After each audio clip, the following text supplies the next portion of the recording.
Hi everyone, welcome to Mr. Autotech Tricks and Tips. Today I am going to show you how to create Epic Games account on any device or PC. So let's begin. First go to Chrome. Now search here Epic Games. Click this first link on this web page. Here you can see on the top right you can see this person icon. Click here. Now here we can provide our email address. After entering email address, click continue. If you see this puzzle, just solve it. After solving the puzzle, please enter your date of birth and click continue. Here you can select your country, first name, last name, display name and password. After completing this, just tick in these two boxes and click continue.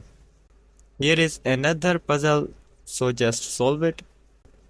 After solving the puzzle, you will receive an code on your Gmail, so just go to the Gmail. After entering Gmail, click this Epic Games right here.